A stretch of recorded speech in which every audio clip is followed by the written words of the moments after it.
Student, तो आप सबका सबसे पहले तो बहुत बहुत धन्यवाद, क्योंकि मेरा 1000 सब्सक्राइबर कुछ दिन पहले ही हो चुका है। तो इसके लिए सभी सभी सभी को बहुत बहुत धन्यवाद, क्योंकि आपने जो है बहुत हेल्प किया मुझे। ऐसे ही मुझे सपोर्ट करते रहो ताकि मैं आप लोगों को बहुत सारी चीज़ें प्रोवाइड कर सकूं।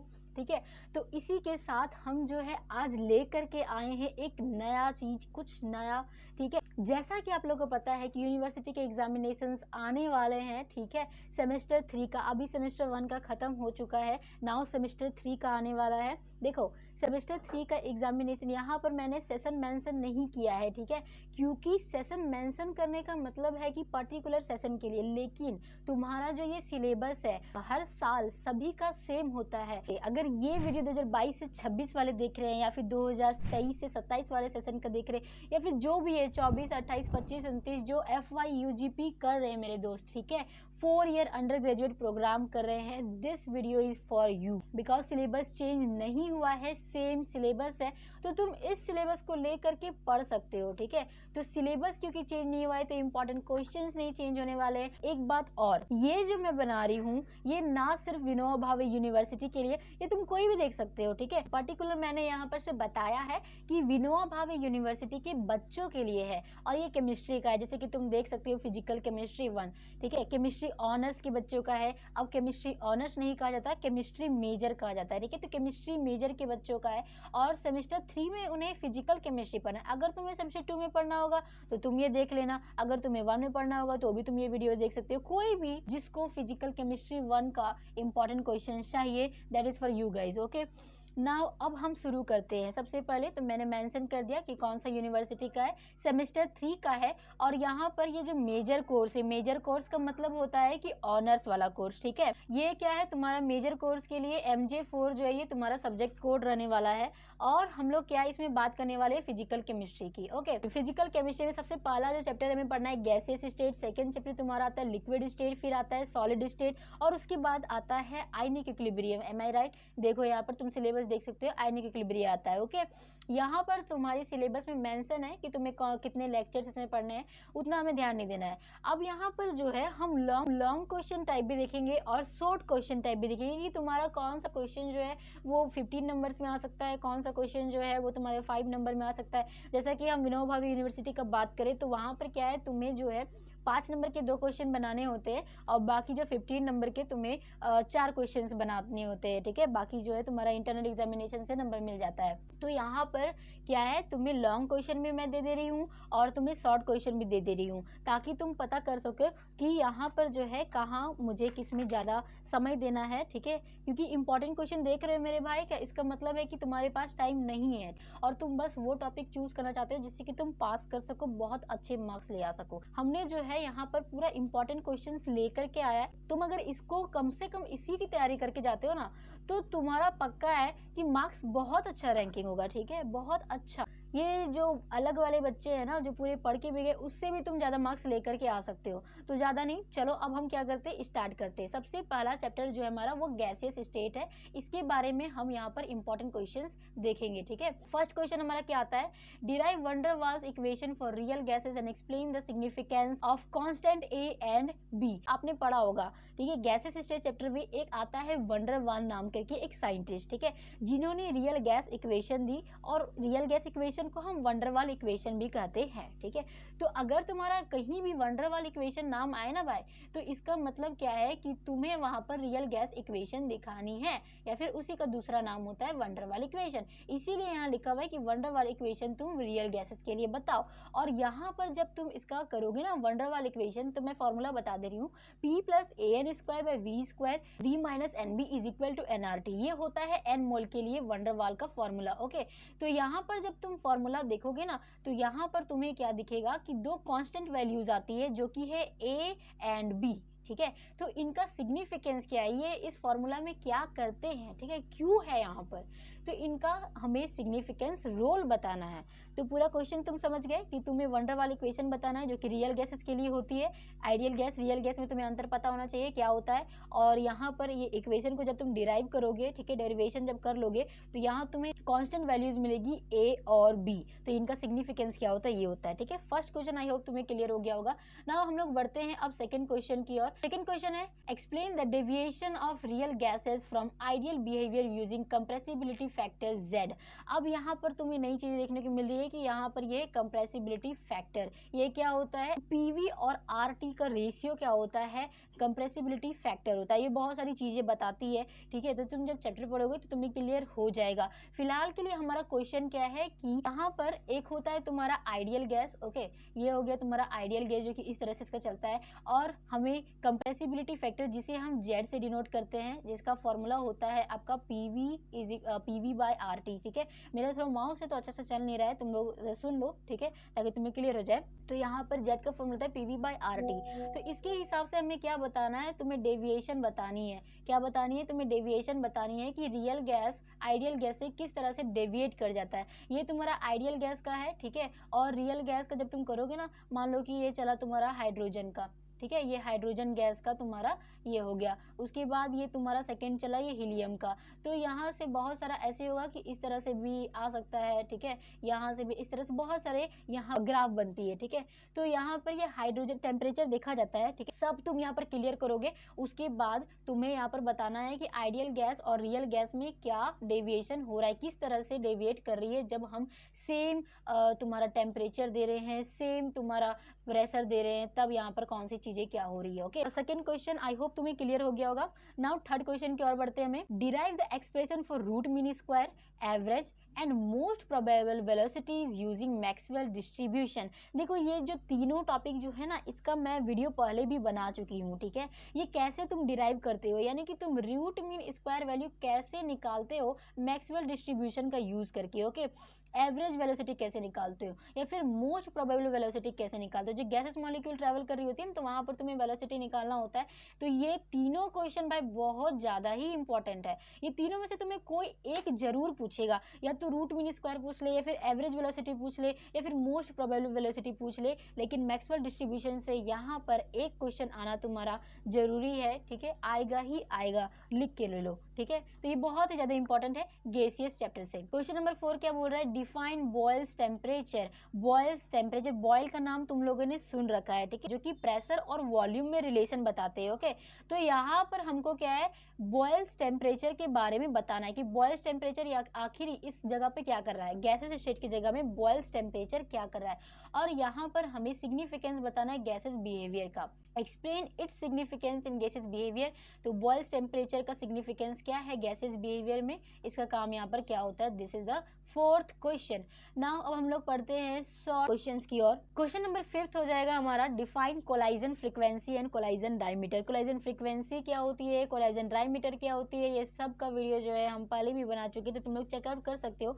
सेमेस्टर 3 करके यहाँ पर मैंने जो है एक पूरी प्लेलिस्ट बना रखी है। अगर तुम वहाँ देखोगे तो शुरू में है जो तुम्हें साउंड जो है थोड़ा अलग लगेगा, क्योंकि वो मेरी साउंड नहीं है, कुछ और किसी और की है। तुम उसको भी देख लेना, तुम्हारा पूरा कॉन्सेप्ट क्लियर हो जाएगा।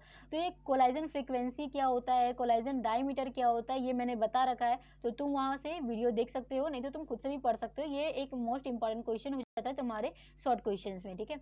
नाउ नेक्स्ट क्वेश्चन की ओर बढ़ते हैं। क्वेश्चन नंबर 6 जो कि है state and explain the law of corresponding state. Law of corresponding state क्या है, इसे हमें बताना है, एक्सप्लेन करना है बहुत ही अच्छे से, ठीक है। This is the last question of the chapter gases state, और ये हमारे यहाँ पर खत्म होता है। 6 क्वेश्चन थे, जहाँ की 4 बहुत ही ज्यादा मोस्ट इंपॉर्टेंट है, जो कि लॉन्ग में आ सकते हैं, ठीक है। और बहुत ही ज्यादा, देखो ऐसे नहीं है कि मैं फेंक दे रही हूँ कुछ भी क्वेश्चन निकाल करके मैंने तुम्हें दे दिया, नहीं, ये तुम्हारा जो है प्रीवियस ईयर क्वेश्चन से निकाल करके पूरा डेप्थ में रिसर्च करके मैंने ये क्वेश्चन तुम्हारे लिए लाए हैं कि बहुत ज़्यादा इंपॉर्टेंट क्वेश्चंस होते हैं यूनिवर्सिटीज़ में। पूरे इंडिया की यूनिवर्सिटी में ये क्वेश्चन जो है बार बार रिपीट होते हैं, ठीक है। अब तुम केमिस्ट्री जानते हो भाई कि जो केमिस्ट्री है ना, वो क्या होता है कि क्वेश्चन जो है घुमा फिरा के पूछता है। तो अगर तुम्हें घुमा के पूछा ना, तुम्हें आंसर वही देना होता है, ठीक है, आंसर वही देना है, बस वो थोड़ा सा ट्रिकी करके क्वेश्चन पूछ दिया। तो अगर तुम वहाँ फंस जाओगे तो फिर फंसे रह जाओगे। तो तुम्हें दिमाग लगाना होगा कि यहाँ अगर रूट मीन स्क्वायर पूछ दिया तो मुझे रूट मीन स्क्वायर स्क्वायर ही बनाना है, ठीक है। This is the important questions of gases state. Now हम लोग बढ़ते हैं अब नेक्स्ट चैप्टर की ओर, जो कि है लिक्विड स्टेट। लिक्विड स्टेट सबको जानते हो, पानी, याद रखो पानी, ठीक है। फ्लूइडिटी जिसकी होती है, जिसकी इंट्रामोलिकुलर स्ट्रक्चर, ये सब बहुत सारे तुमने पढ़े होगा। फोर्सेस सॉलिड से कम होती है, ओके। अट्रैक्शन सॉलिड से कम होती है। तो ये तुम्हारा लिक्विड स्टेट के बारे में हो गया, और ये भी इंपॉर्टेंट यहाँ पर देता है, इसमें ज़्यादा नहीं, 3 क्वेश्चन बहुत ज़्यादा इंपॉर्टेंट है, ओके। तो सबसे पहला हम यहाँ देखेंगे, explain the effect of temperature solute addition on surface tension and viscosity, ठीक है। तो ये वाली जो चीज़ देख रहे हो ना भाई, बहुत ज़्यादा इंपॉर्टेंट है, सरफेस टेंशन और विस्कोसिटी। ये दोनों मोस्ट इंपॉर्टेंट टॉपिक्स में आते हैं। तुम्हें डायरेक्ट पूछ देता है what is the surface tension, क्या कारण है सरफेस टेंशन का, ओके। या फिर वाटर है वो ड्रॉपलेट की फॉर्म में क्यों दिखती है, वो स्फेरिकल क्यों होती है। तो इसका आंसर जो है ना तुम्हारा विस्कोसिटी सरफेस टेंशन से ही आता है।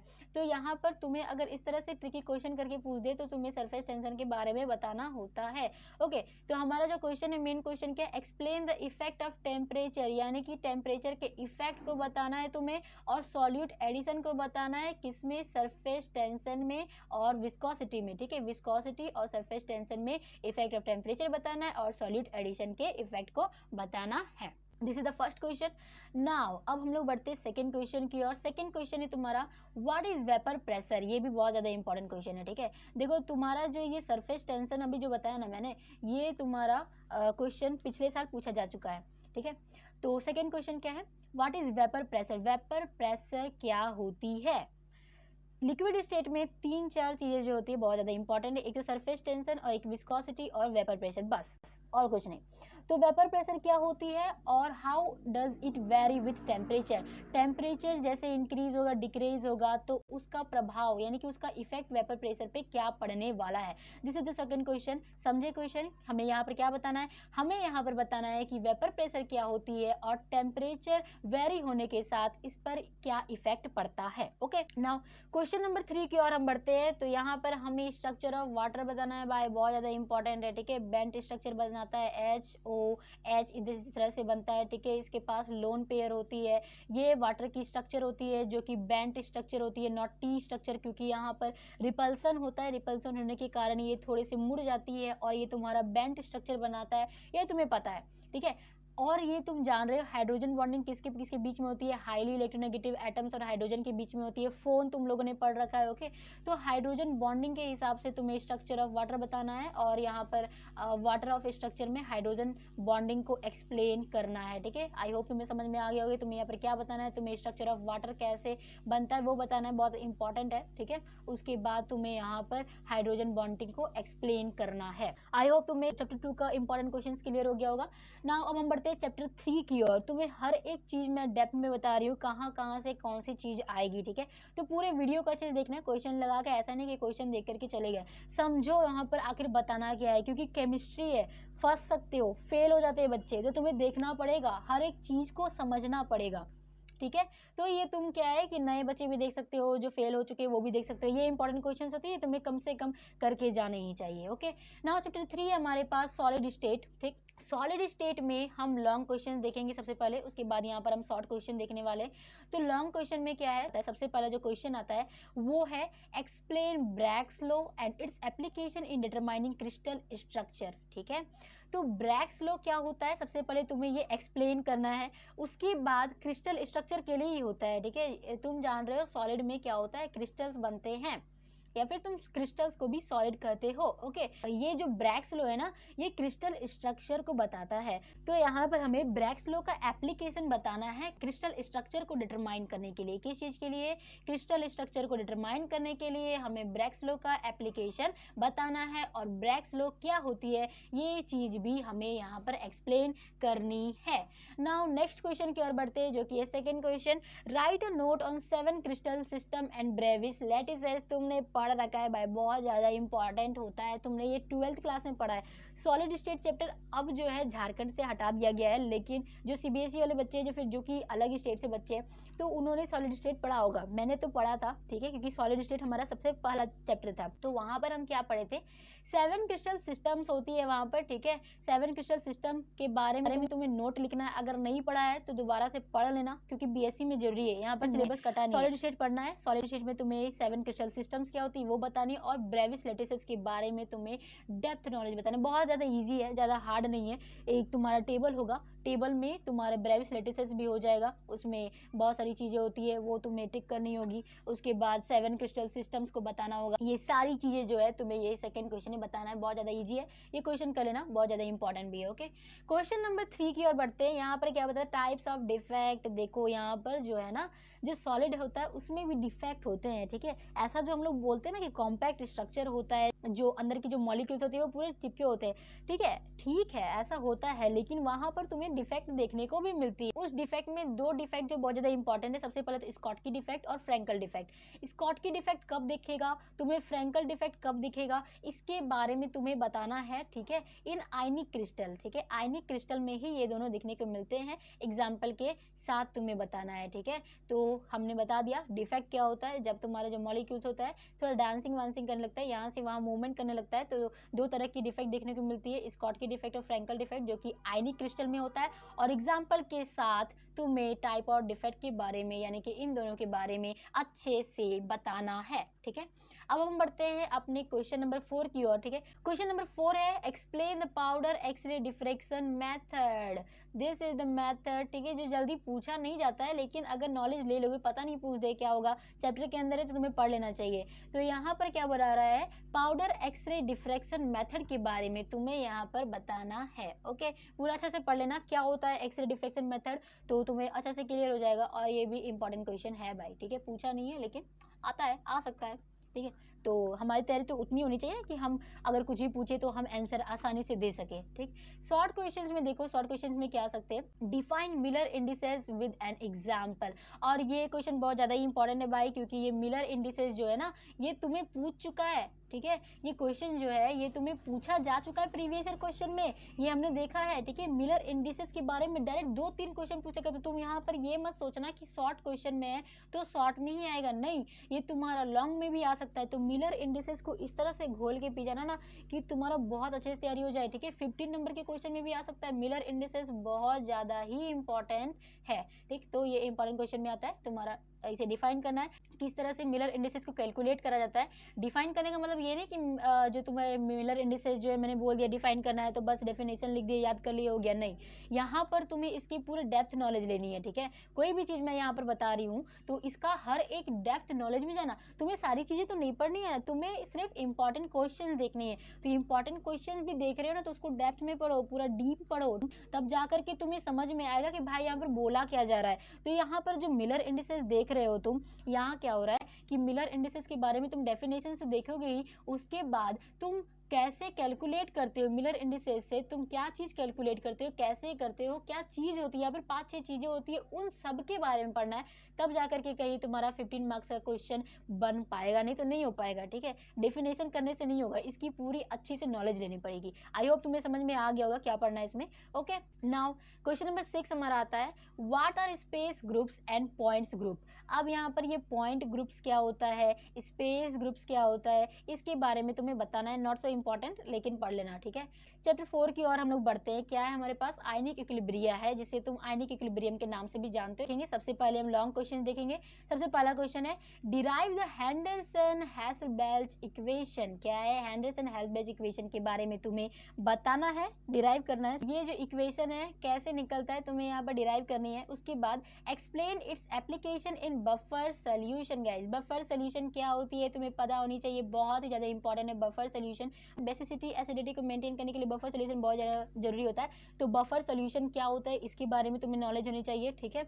और हेंडरसन-हाल्सबैच इक्वेशन जो है इसको डिराइव करना है और इसका एप्लीकेशन बतानी है बफर सोल्यूशन में। ओके, आई होप तुम्हें ये चीज़ क्लियर हुई होगी। नाउ अब हम लोग बढ़ते हैं नेक्स्ट क्वेश्चन की ओर, जो कि है define ionisation constant of weak acid and derive its expression. Okay, ionisation constant बताना है वीक एसिड्स के बारे में। तुम जानते हो स्ट्रॉन्ग एसिड्स क्या होते हैं, वीक एसिड्स क्या होते हैं, कौन ज़्यादा H+ डिसोसिएट करेगा, कौन कम H+ डिसोसिएट करेगा, उसके हिसाब से हम एसिड्स को बांटते हैं स्ट्रॉन्ग एसिड्स में और वीक एसिड्स में। तो तुम्हें यहाँ पर ionisation constant of weak acid के बारे में डिफाइन करना है, क्या होती है वीक एसिड की आयनाइजेशन कांस्टेंट। ओके, ठीक है। और उसके बाद इसका जो है एक्सप्रेशन तुम्हें यहाँ पर डिराइव करना है।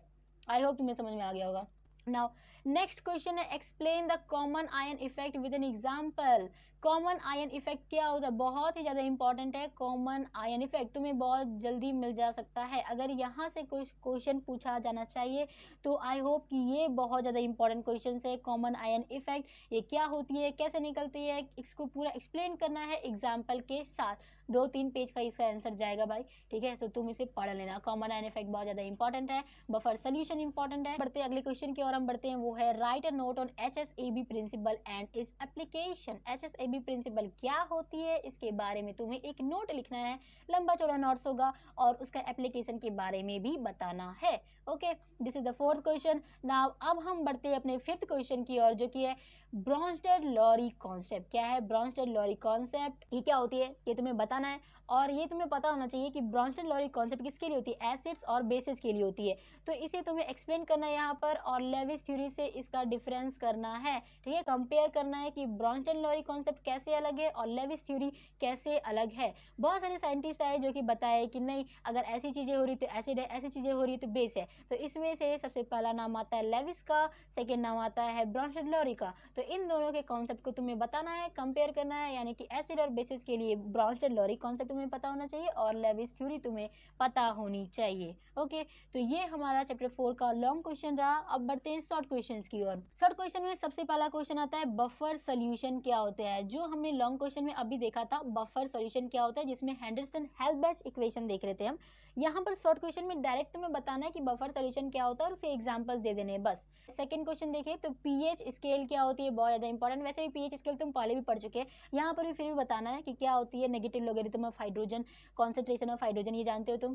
तो पीएच स्केल क्या होती है और उसकी इंपॉर्टेंस क्या, क्यों चाहिए हमको पीएच स्केल। तो तुम जैसे जानते हो पीएच स्केल से हम क्या बताते हैं, एसिडिक नेचर बताते हैं, बेसिक नेचर बताते हैं और न्यूट्रल बताते हैं कि कब अगर पीएच इतना है तो वो एसिड है या फिर बेस है, क्या होगा। फिर हमारे जो ब्लड का होता है उसका पीएच कितना होता है, जो तुम्हारी वर्षा हो रही है, रेनिंग हो रही है, उसकी पीएच क्या होती है। तो पीएच स्केल बहुत ही जरूरी है, इसकी इंपॉर्टेंस बतानी है। तुम यहाँ पर इसका एप्लीकेशन ही बता सकते हो और पीएच स्केल को तुम्हें बताना है, एक्सप्लेन करना है, ठीक है।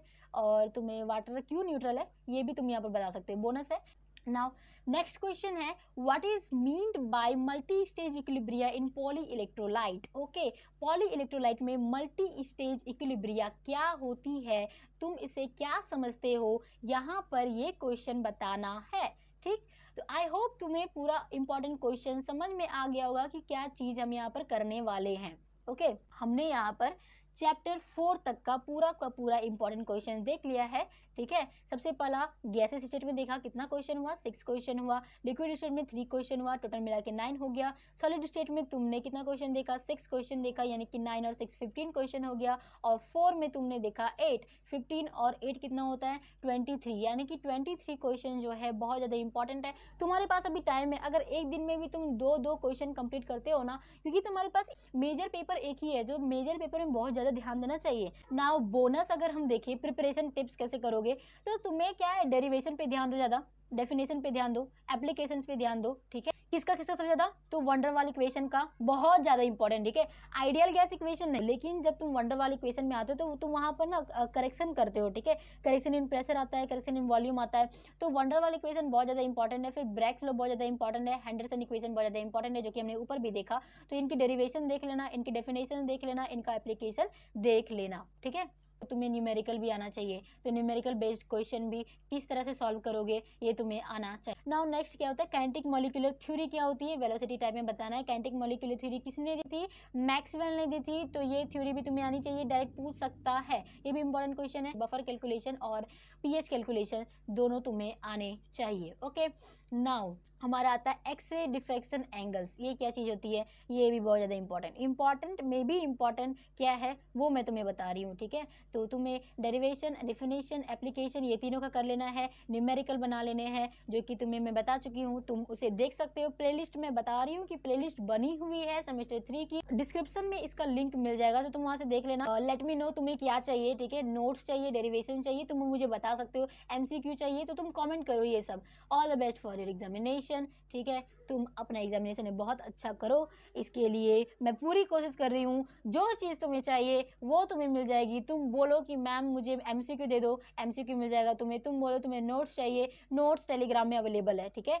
जितने भी नोट्स है सेमेस्टर 3 के वो सारे के सारे टेलीग्राम में अवेलेबल है। अगर तुम्हें टेलीग्राम ग्रुप नहीं मिल रहा है तो तुम यूट्यूब में सर्च करो, मेरी जो नोट्स है तुम्हें इस तरह से देखो, वहाँ पर मैं बोलती नहीं हूँ, ठीक है। ये डायरेक्ट जो पेजेस है ना वो तुम्हें पलटती हुई दिखेंगी, ठीक है। एक के बाद एक स्लाइड आएगी, उसमें तुम मेरे नोट्स देख सकते हो। तो सारी चीज़ें मैंने यूट्यूब में अवेलेबल करा दी है, टेलीग्राम में अवेलेबल करा दी है। तो टेलीग्राम का जो मेरा चैनल है वो तुम्हें दिख जाएगा, ये देखो ये मेरा टेलीग्राम का चैनल है जिसमें एनईपी बीएससी करके नाम है, तुम इसे ज्वाइन कर लो। मैं जो है इस चैनल में क्या प्रोवाइड करती हूँ, इस चैनल में मैं तुम्हें इंपॉर्टेंट क्वेश्चंस प्रोवाइड करती हूँ, सारे बीएससी के नोट्स प्रोवाइड करती हूँ, ओके। उसके साथ माइनर में जूलॉजी का नोट्स, बोटनी का नोट्स हो गया, उसके बाद तुम्हारा ऑर्गेनिक फार्मिंग अभी मैंने शुरू किया है, उन सब का नोट्स जो है मैं तुम्हें प्रोवाइड करती हूँ। और तुम्हें अगर क्लासेस भी चाहिए तो तुम कमेंट करो कि मैम इसका क्लासेस करवा दो, तो मैं करवा दूंगी। देखो टाइम मुझे मिलता नहीं है, लेकिन फिर भी मैं तुम्हारे लिए अगर तुम सपोर्ट करोगे ना, मुझे अगर मोटिवेशन मिलेगी तो मैं ज़रूर तुम्हारे लिए करूँगी। ठीक, कमेंट करना और मुझे सपोर्ट करो, ठीक है। इस वीडियो में कम से कम तुम लाइक कर देना, चैनल को सब्सक्राइब करके रख लो ताकि तुम्हें जो है आने वाली वीडियोस, नोटिफिकेशन, सारी चीज़ें मिलती रहे। बेल आइकन को दबा देना, ठीक है। और कमेंट करना।